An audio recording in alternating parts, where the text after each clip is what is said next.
मैया मोरी लावेली और सोनिया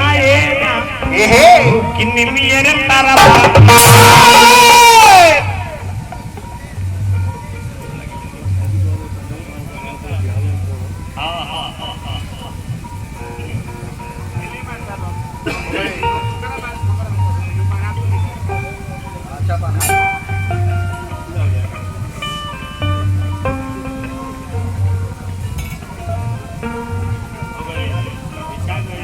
उमर तो बड़ा कम सीन बुझाता है घिचला बड़ी साफ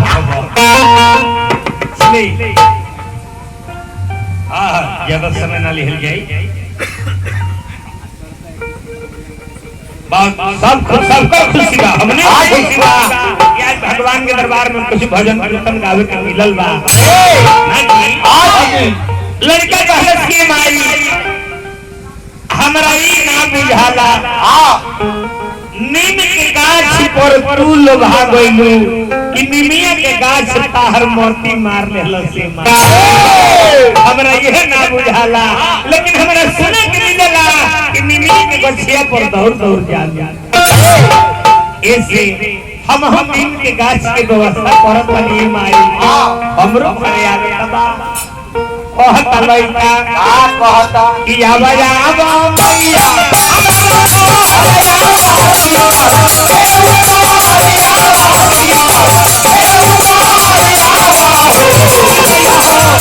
कि माई हो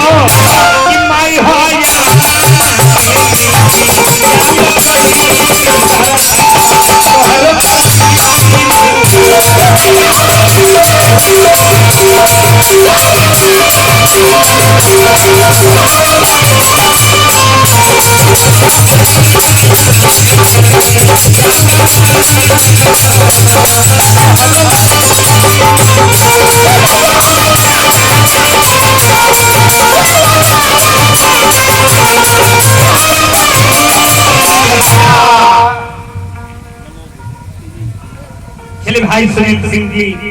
1 रुपया के पुरस्कार देहनी हर तरफ से स्वीकार बा छठी माई से प्रार्थना रही और भी लड़का कहता कि माई चलिए भाई सिंह जी पुरस्कार देहनी हर तरफ से स्वीकार बा लड़का कहता कि माई आज हमारी इच्छा करता कि बिना अन्न जल के उपासे रह जाए बिना खइले सूत रही माई लेकिन नीक लागी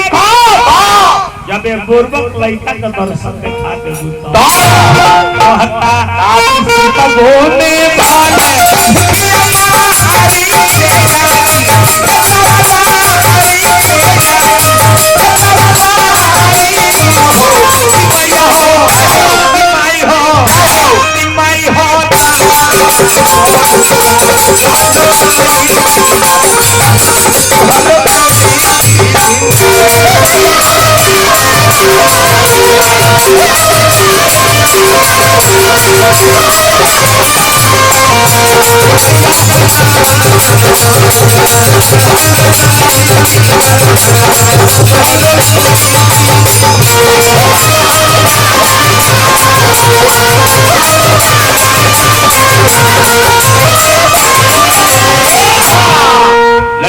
वाले माई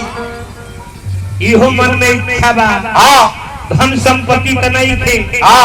लेकिन मन करत कि चंदा मांग के भीख मांग के माई तारा मंदिर पर 24 घंटा खंड कीर्तन करे अब बुढ़ावती में का मन करता कि मधुबनऊ